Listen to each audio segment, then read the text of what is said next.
اہل نے تمائی مچا دی، ہر طرف پانی ہی پانی ہو گیا۔ سیلاب سے سینکڑوں مکانات اور ہسپتال تباہ ہو گئے۔ سکھر میں بارشوں کا 77 سالہ ریکارڈ ٹوٹ گیا۔ 290 ملی لیٹر بارش سے سکھر کو ڈبو دیا۔ نشیبی علاقوں میں کئی فٹ پانی جمع ہو گیا۔ لاڑکانہ، قاضی احمد، نشیر و فیروز اور کنڈو یاروں میں بھی طوفانی بارش ہوئی، جبکہ جیکب آباد میں تیز بارش نے جل تھل ایک کر دیا، جس سے نشیبی علاقے زیر آب آ گئے۔ کراچی کے مختلف علاقوں میں بھی بادل برسے، سڑکوں پر پانی جمع ہو گیا۔ کمبر شہداد کوٹ میں بھی برسات نے رنگ جما دیا، جبکہ گھوٹکی کی تحصیل اوباڑو اور گرد و نواح میں بارش سے کچے مکانات زمین بوس ہو گئے، اور کوٹ ڈی جی میں بارش کے بعد ڈیم کا بند ٹوٹ گیا۔ کوٹ بنگلوں کے کئی علاقوں میں پانی میں ڈوب گئے۔ پانی میں بہاؤ تیز ہونے کی وجہ سے رابطہ سڑک بھی بہہ گئی۔ سانگھڑ میں بارشوں کے بعد سیلابی صورتحال پیدا ہو گئی۔ دریائے سندھ میں دادو کے مقام پر درمیانی درجے کا سیلاب ہے، جس کے بعد متعدد دیہات کا شہر سے زمینی رابطہ منقطع ہو گیا۔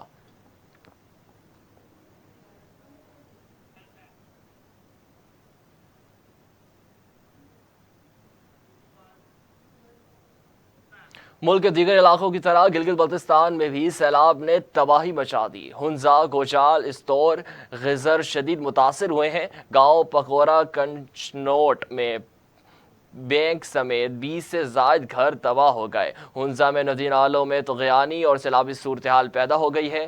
ہنزا اور نگر کے درمیان مختلف مقامات پر سڑکیں کئی لینڈ سلائیڈنگ کے باعث بند ہونے سے سینکڑوں سیاح پھنس گئے۔ دوسری جانب بلوچستان میں بارشوں سے ندی نالوں میں طغیانی آ گئی۔ قلعہ عبداللہ، پشین اور زیارت میں سیلابی ریلوں سے فصلوں کو شدید نقصان پہنچا ہے۔ چمن میں تیز ہواؤں کے ساتھ موسلا دھار بارش سے کچے مکانات کو نقصان پہنچا، جبکہ سولر پینل اڑ گئے۔ کولو میں 2 روز سے جاری بارش سے نشیبی علاقے زیر آب آ گئے ہیں۔ بارش کے پانی سے کچے مکانات گر گئے۔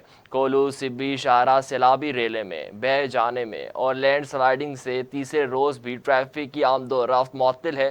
نوشکی میں گزشتہ روز بارش سے بند ہونے والے قومی شاہراہ N40 تاحال بحال نہ ہو سکی۔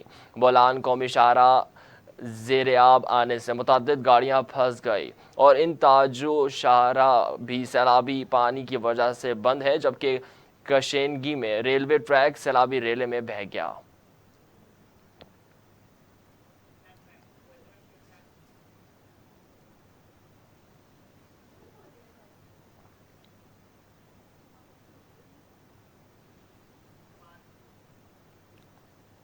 محکمہ موسمیات نے ملک کے مختلف علاقوں میں گرج چمک کے ساتھ بارش کی پیش گوئی کر دی۔ محکمہ موسمیات کے مطابق کشمیر، شمالی مشرقی پنجاب، خطہ پٹھار، خیبر پختونخوا، شمالی بلوچستان اور گلگت بلتستان میں تیز ہوائیں چلنے اور گرج چمک کے ساتھ بارش کا امکان ہے۔ اس دوران شمالی مشرقی پنجاب اور کشمیر میں چند مقامات پر موسلا دھار بارش ہونے کی بھی متوقع ہے۔ اسلام آباد اور گرد و نواح میں گرج چمک کے ساتھ بارش کا امکان ہے۔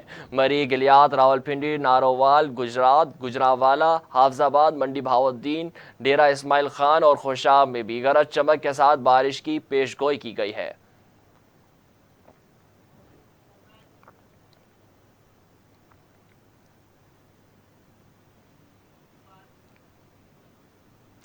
مونسون کے طاقتور اسپیل کے باعث مختلف علاقوں میں صورتحال سنگین ہو گئی ہے۔ کوہ سلیمان کے پہاڑی علاقوں میں شدید بارشوں سے نالوں میں طغیانی آ گئی۔ کوٹ مٹھی کے مقام پر نچلے درجے کا سیلاب ہے، جبکہ دریائے چناب میں جھنگ کے مقام پر پانی کی سطح بلند ہونے لگی ہے۔ 1.5 لاکھ کیوسک کوریلا تریموں کی طرف سے بڑھنے لگا۔ پانی کی سطح میں اضافے سے دریائے چناب کے کنارے آباد متعدد دیہات متاثر ہوئے ہیں، جبکہ مظفر گڑھ کی تحصیل رنگ پوڑ کی نہر میں 30 فٹ چوڑا شگاف پڑے سے متعدد گھروں کو نقصان پہنچا ہے۔ احمد پور شرقیہ میں اوچ کنال میں 20 فٹ چوڑا شگاف پڑ گیا، فصلیں زیرآب آ گئی، جبکہ پانی قریبی رہائشی بستیوں میں داخل ہونے سے متعدد گھروں کی دیواریں گر گئی۔ دریائے سندھ میں ڈی آئی خان کے مقام پر پانی کی سطح مسلسل بلند ہو رہی ہے۔ کچے کے علاقے میں ہسپتال اور سکول دریا میں برباد ہو گئے۔ خیبر پختونخوا میں بھی بارشوں سے ندی نالے بھر گئے۔ جنوبی وزیرستان میں شدید بارش کے بعد ریلوں نے تباہی مچا دی۔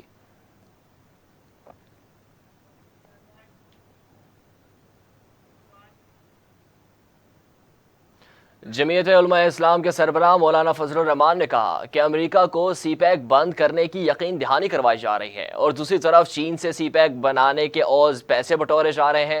لقی مروت میں جلسے سے خطاب کرتے ہوئے مولانا فضل الرحمان کا کہنا تھا کہ عالمی طاقتیں پاکستان کی معاشی قوت ختم کرنا چاہتی ہیں۔ امریکہ دہشت گردی ختم نہیں کرنا چاہتا بلکہ وہ دہشت گردی کا خالق ہے۔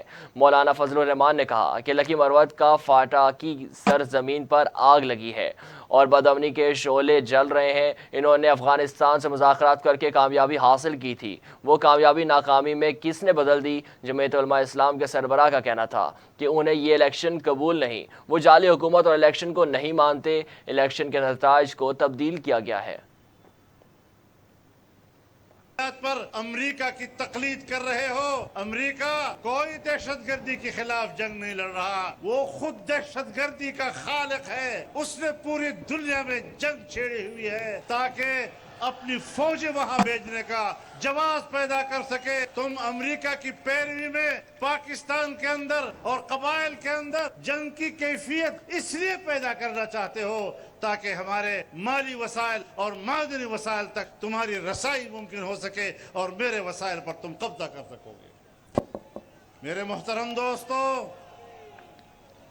میں آپ کی نمائندگی پر، آپ کی نمائندگی کے ساتھ، آپ کی اجازت کے ساتھ اپنے حکمرانوں کو آواز پہنچانا چاہتا ہوں، اصل حکمرانوں کو بھی پہنچانا چاہتا ہوں، نقلی حکمرانوں کو بھی پہنچانا چاہتا ہوں اور ان کو بتانا چاہتا ہوں کہ اس سرزمین پر، اس کے وسائل پر، اس کے معدنی ذخائر پر حق صرف یہاں کے بچوں کا ہے، یہاں کی نسلوں کا ہے۔ تمہارا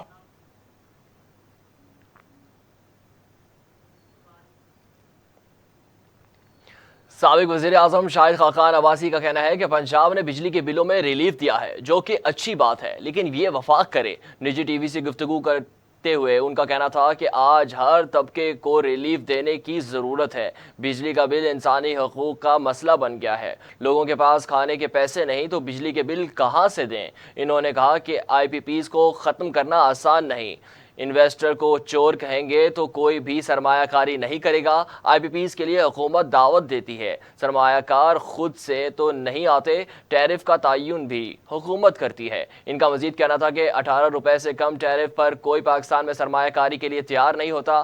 وزیر اعظم پورے ملک کے لیے ریلیف کا اعلان کرتے تو بہتر ہوتا، حکومت اپنے اخراجات کم کر کے ریلیف دے سکتی ہے۔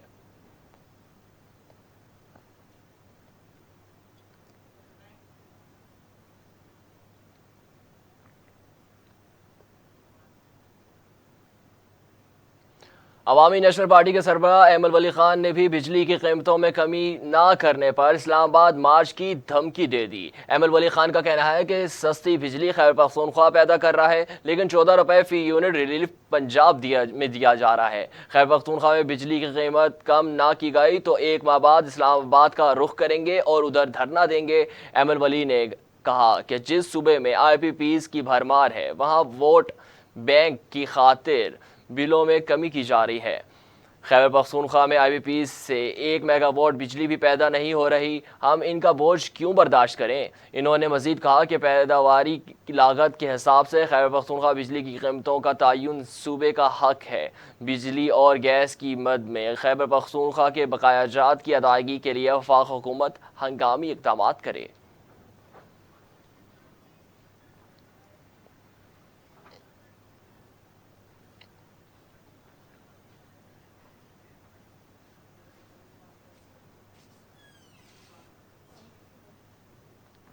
وزیر اعلیٰ پنجاب مریم نواز شریف نے کہا کہ انسانیت کی خدمت ہمارا منشور اور نصب العین ہے۔ انسانیت کے عالمی دن پر اپنے پیغام میں مریم نواز کا کہنا تھا کہ دنیا بھر میں انسانیت کے خدمات گاروں کو خراج تحسین پیش کرتی ہوں۔ انسانیت کی خدمت کا عظیم مقصد قوموں کی ترقی کی راہ پر گامزن کرتا ہے۔ انہوں نے کہا کہ خدمت میں مصروف تمام ریسکیورز، ڈاکٹرز، نرسز، امدادی کارکنان کو سلام پیش کرتی ہوں۔ انسانیت کی خدمت کو عبادت سمجھتی ہوں۔ عوام کی خدمت کے لیے تعلیم، صحت اور فلاحی منصوبے اولین ترجیح ہیں۔ انسانیت کی خدمات ہمارا منشور اور نصب العین ہے۔ ان کا کہنا تھا کہ انسانیت کی خدمت کے لیے پاکستان کا پہلا ایئر ایمبولینس پروجیکٹ لانچ کیا۔ انسانیت کی خدمت کے لیے عزم کو سنبھالتے ہوئے ہسپتال اور مراکز صحت کی اپ گریڈیشن شروع کی۔ فیلڈ ہسپتال، کلینک آن ویلز اور مفت ادویات ویلز پر پہنچائی جا رہی ہیں۔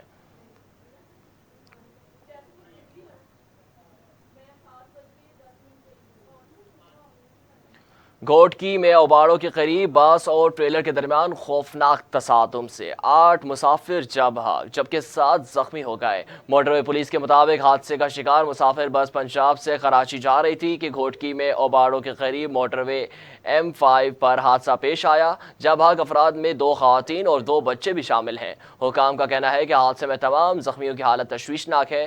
پولیس اور ریسکیو ٹیموں نے نعشوں اور زخمیوں کو ہسپتال منتقل کر دیا۔ موٹر وے پولیس کے مطابق بارش کے باعث ریسکیو میں مشکلات کا سامنا کرنا پڑا۔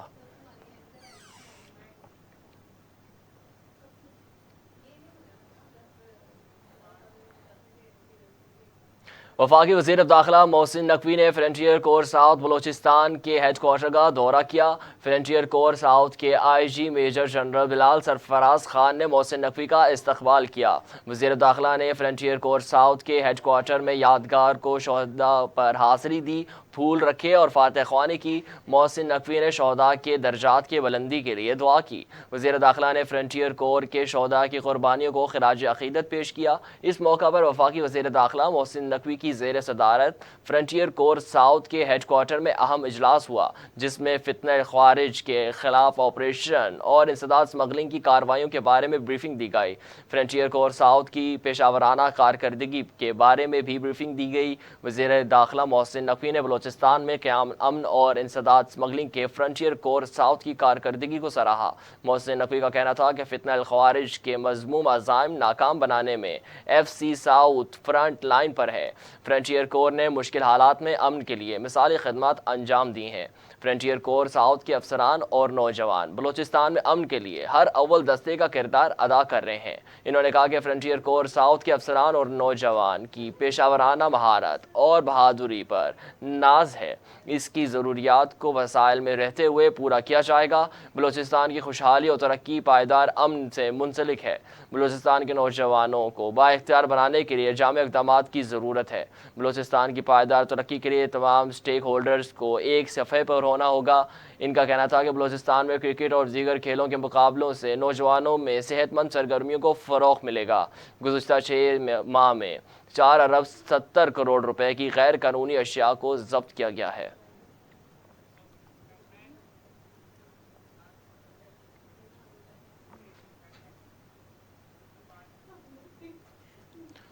ملک کی تاریخ میں رواں برس IT میں سب سے زیادہ برآمدات ہوئی۔ وزیر اعظم شہباز شریف کی ترجیحات میں IT کا شعبہ سیر فہرست رہا۔ وزیر مملکت IT شیزہ فاطمہ کی پریس کانفرنس، کہا کہ SIFC کے تحت ملک میں سرمایہ کاری میں اضافہ ہوا۔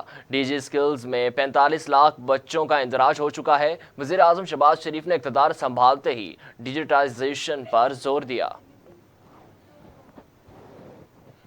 کافی لمبی ہے، میں بہت زیادہ نام نہیں لوں گی، مگر یہ ہے کہ سٹارٹ اپس میں اپنے بچوں کے پروڈکٹس میں ہم جتنا انویسٹ کریں گے، ان کو جتنا سپورٹ کریں گے، ہمیں امید ہے کہ یہ سیکٹر آگے بڑھے گا۔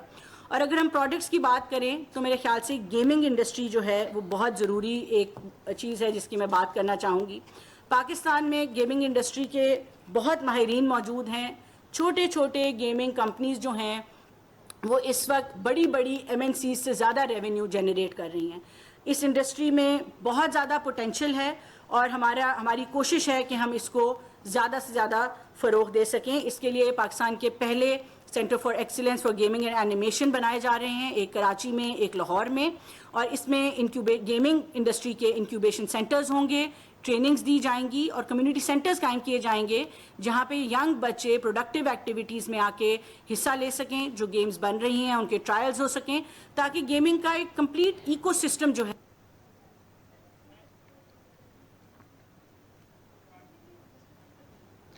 خبریں اور بھی ہوں گی ایک بریک کے بعد۔